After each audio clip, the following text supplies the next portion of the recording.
Assalamualaikum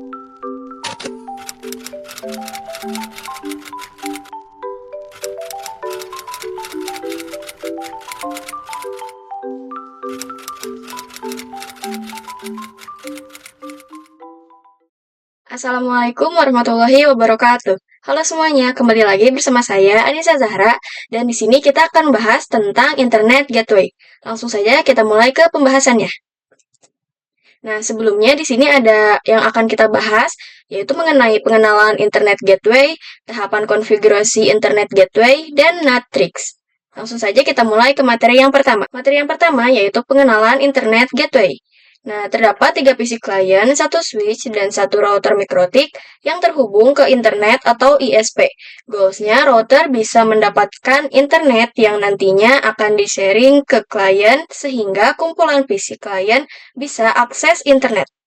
Inilah yang dinamakan konsep Internet Gateway, yaitu menjadikan router kita mendapatkan internet yang kemudian di-sharing kepada klien. Sehingga jika kita rangkum bahwa network environment, kita bisa akses internet baik dari sisi networking tools maupun sisi klien. Nah, kalau sisi klien bisa internetan melalui mikrotik, maka router kita sudah bisa disebut sebagai Internet Gateway. Nah, seperti ini gambarnya ya. Materi yang kedua yaitu tahapan konfigurasi Internet Gateway. Di sini ada 3. Yang pertama, konfigurasi one, yaitu mencakup DHCP client, ISP memberikan DHCP server, IP address, gateway, DNS, dan manual.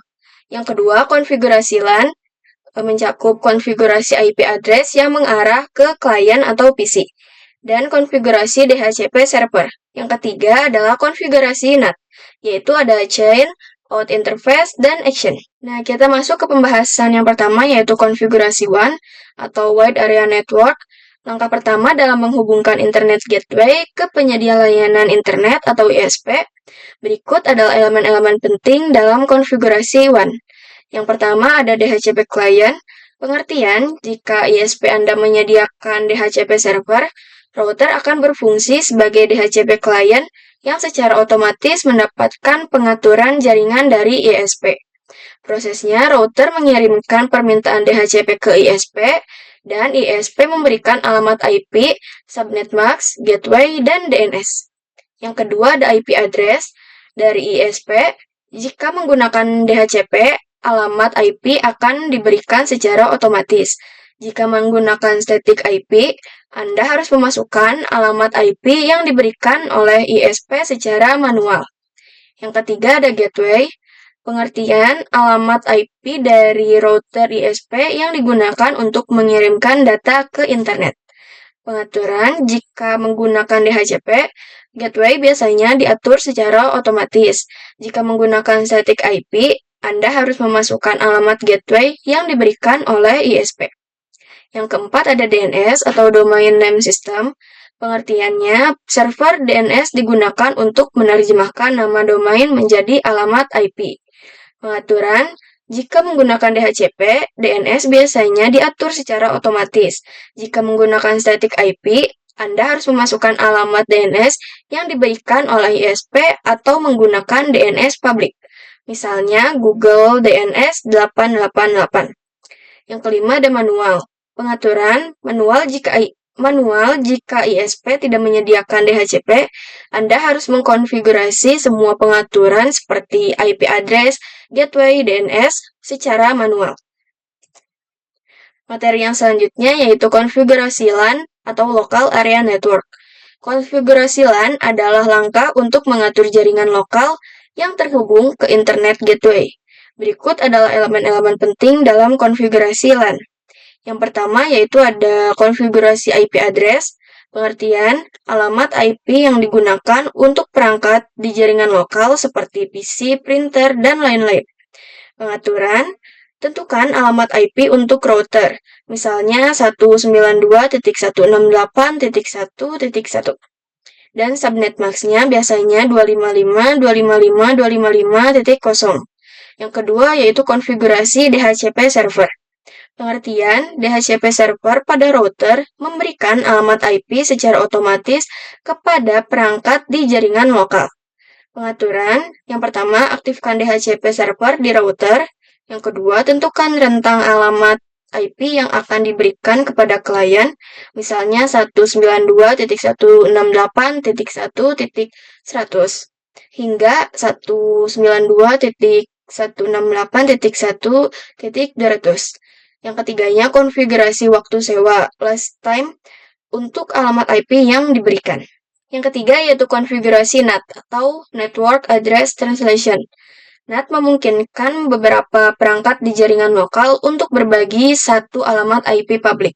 Berikut adalah elemen-elemen penting dalam konfigurasi NAT. Yang pertama ada chain. Chain adalah urutan aturan yang digunakan untuk memproses paket data. Dalam konteks NAT, biasanya menggunakan chain post-routing untuk mengubah alamat IP sumber paket yang keluar dari jaringan lokal. Yang kedua ada out interface. Out interface adalah antarmuka jaringan yang digunakan untuk mengirimkan paket keluar dari router ke internet. Pengaturan, tentukan antarmuka yang terhubung ke ISP, misalnya seperti WAN. Yang ketiga ada action. Action adalah tindakan yang diambil pada paket yang sesuai dengan aturan NAT. Pengaturan yang pertama ada masquerade, yaitu mengubah alamat IP sumber paket menjadi alamat IP public router. Ini digunakan untuk koneksi dinamis. Yang kedua ada SNAT, yaitu source NAT, mengubah alamat IP sumber paket menjadi alamat IP tertentu yang ditentukan. Materi yang terakhir yaitu ada NATRIX, ini hanya untuk user tertentu. Yang pertama ada hairpin NAT, memungkinkan perangkat di jaringan lokal untuk mengakses layanan yang sama di jaringan lokal menggunakan alamat publik. Pengaturannya atau setting yaitu buat aturan NAT yang mengizinkan akses dari alamat IP lokal ke alamat lokal melalui alamat publik. Ini berguna untuk aplikasi seperti server web atau game yang diakses oleh pengguna di jaringan yang sama. Yang kedua ada single IP NAT, menggunakan satu alamat IP publik untuk beberapa pengguna atau perangkat di jaringan lokal. Pengaturannya konfigurasi SNAT untuk mengubah alamat IP sumber paket menjadi satu alamat IP publik. Yang ketiga ada port forwarding, ini mengurangi penggunaan alamat IP publik dan efisien untuk jaringan kecil. Pengaturannya mengarahkan lalu lintas dari alamat IP publik dan port tertentu ke alamat IP lokal dan port yang sesuai. Buat aturan NAT dengan chain DST NAT untuk mengarahkan paket yang masuk ke alamat IP lokal, berguna untuk aplikasi seperti server FTP, web, atau game yang memerlukan akses dari luar jaringan. Yang keempat ada NAT berdasarkan user, mengatur NAT untuk pengguna tertentu berdasarkan alamat IP atau MAC address. Pengaturannya buat aturan NAT yang spesifik untuk alamat IP atau MAC address pengguna yang ingin diatur. Ini memungkinkan kontrol lebih besar atas akses dan penggunaan bandwidth untuk pengguna tertentu. Nah, jadi cukup sekian pembahasan materi kali ini. Mohon maaf bila ada kesalahan kata. Terima kasih. Wassalamualaikum warahmatullahi wabarakatuh.